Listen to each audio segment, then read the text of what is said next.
Assalamualaikum, semangat pagi. Apa kabar kalian hari ini? Semoga kalian selalu dalam keadaan sehat walafiat.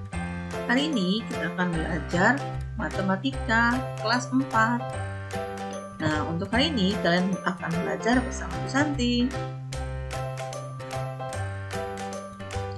Kompetensi dasar yang akan kalian pelajari hari ini yaitu menjelaskan berbagai bentuk pecahan, baik pecahan biasa, campuran, desimal, persen, dan hubungan di antaranya. Tujuan pembelajaran kita hari ini yaitu siswa dapat mengidentifikasi bentuk pecahan, baik pecahan biasa, campuran, desimal, dan persen. Sebelum mulai belajar, kita berdoa terlebih dahulu. Bagi yang beragama non-muslim, silakan berdoa menurut agama dan kepercayaan kalian masing-masing. Berdoa dimulai. Bismillahirrahmanirrahim. Rabbi zidni ilma warzuqni fahma waj'alni minas sholihin. Amin. Berdoa selesai. Kita mulai belajar ya. Hari ini kita akan belajar bentuk pecahan. Apakah kalian masih ingat bagaimana caranya menuliskan pecahan? Nah, coba perhatikan. Untuk mengingatkan kembali, coba perhatikan contoh gambar yang Ibu berikan. Nah, di sini ada kue terang bulan. Kue terang bulan ini dibagi menjadi 3 bagian yang sama besar. Nah, satu bagiannya apabila dituliskan dalam bentuk pecahan menjadi 1/3. 1 dari 3 bagian. Contoh yang kedua, kue terang bulan yang kedua dipotong menjadi 5 bagian yang sama besar. Nah, satu bagiannya atau satu iris kue tersebut apabila ditulis di dalam bentuk pecahan akan menjadi 1/5. 1 dari 5 bagian. Contoh yang ketiga. Nah, kue yang ketiga ini dipotong menjadi 6 bagian yang sama besar. Satu bagiannya apabila dituliskan dalam bentuk pecahan menjadi 1/6. Artinya 1 dari 6 bagian. Nah, ini kue yang keempat dipotong menjadi 8 bagian yang sama besar. Satu bagiannya apabila dituliskan dalam bentuk pecahan adalah 1/8. 1 dari 8 bagian. Nah, seperti ini ya cara menuliskan pecahan.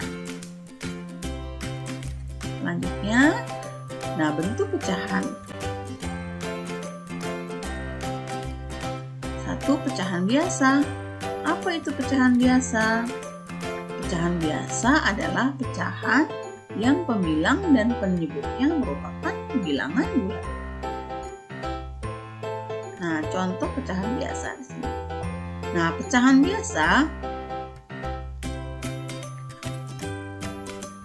biasa dibagi menjadi dua macam. Yang satu pecahan murni, yaitu pecahan yang pembilangnya kurang dari atau sama dengan penyebut. Sedangkan pecahan tidak murni adalah pecahan yang pembilangnya lebih besar dari penyebut. Wah, ini aku tahu.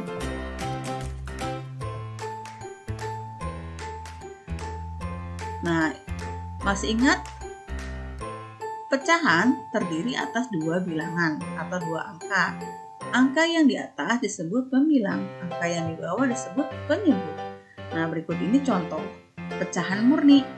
Perhatikan, pecahan murni tadi apabila pembilangnya lebih kecil atau sama dengan penyebut. Perhatikan di sini 2/3. 2/3 merupakan pecahan murni karena pembilangnya atau angka yang di atas itu lebih kecil dari penyebut. Contoh yang kedua, 3/5. 3/5 juga merupakan pecahan murni. Nah, 1/4 juga merupakan pecahan murni. 2/6 juga merupakan pecahan murni karena semua pecahan berikut adalah pecahan murni yang pembilangnya lebih kecil daripada penyebutnya. Nah, sekarang contoh pecahan tidak murni. Berarti pecahan tidak murni adalah pecahan yang pemilangnya lebih besar daripada penyebut. Nah, bisa kita lihat di sini 9/2, 10/4.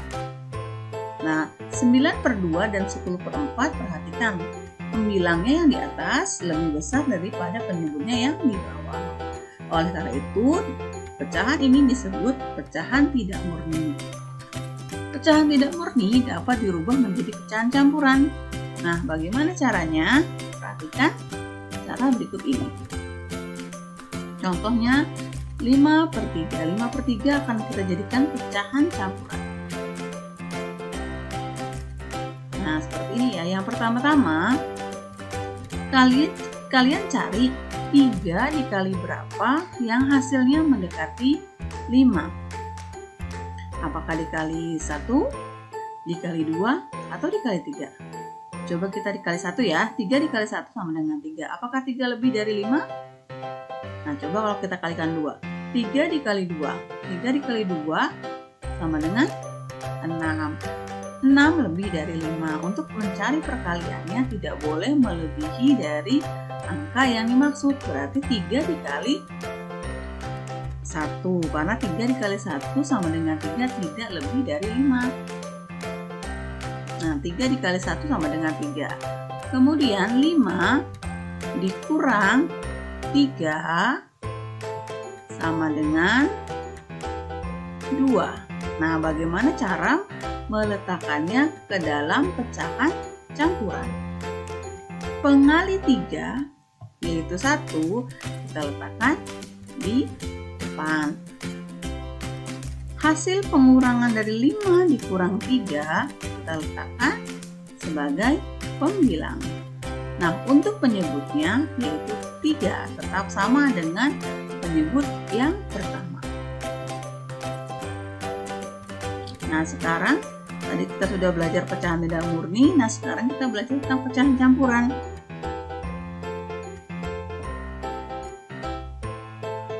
Apa itu pecahan campuran?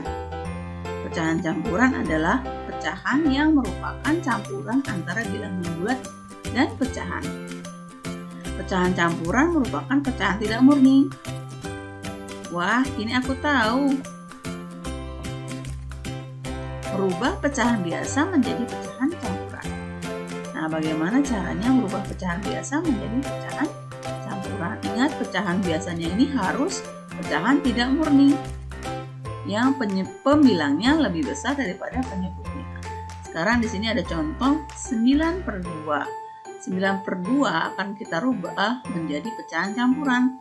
Nah, 9/2 ini merupakan pecahan biasa, namun pecahan tidak murni. Bagaimana caranya kita rubah menjadi pecahan campuran? Perhatikan ya.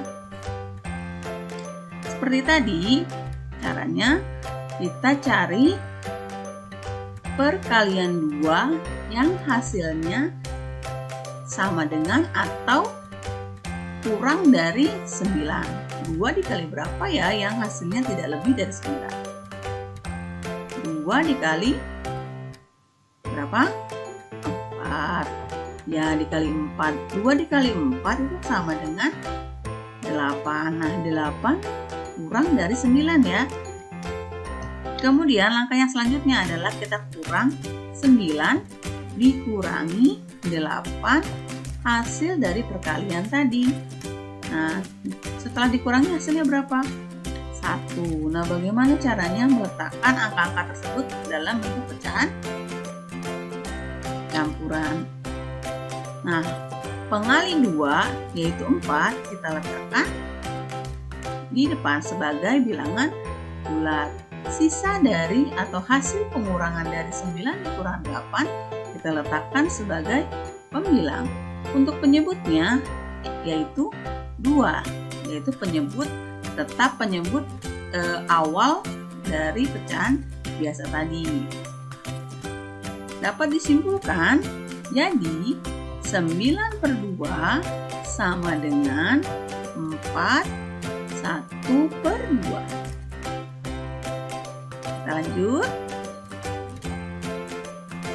Nah, sekarang bagaimana merubah pecahan campuran menjadi pecahan biasa. Yang pertama di sini ada 3/2/3. Bagaimana caranya merubah pecahan campuran ini menjadi pecahan biasa? Perhatikan ya. Nah, untuk merubahnya yang pertama harus kalian lakukan adalah mengalihkan penyebut dengan bilangan bulat yang ada di pecahan campuran tersebut. 3 dengan 3 dikali 3 kemudian ditambah 2. Dapat kita tulis seperti ini. 3 dikali 3 ditambah 2 sama dengan, kita hitung, 3 dikali 3 sama dengan 9 ditambah 2 sama dengan 11. Nah, bagaimana caranya meletakkan angka-angka ini menjadi pecahan biasa yang dimaksud? Hasil penyebelahan tadi, perkalian dan penyebelahan tadi kita letakkan sebagai pembilang, yaitu 11. Untuk penyebutnya, tetap penyebut yang pertama. Jadi, bisa dikatakan atau kesimpulannya 3/2/3 sama dengan 11/3. Bagaimana? Apakah kalian sudah memahami pelajaran kita hari ini? Alhamdulillah kalau kalian sudah memahami. Sampai jumpa pada pelajaran berikutnya.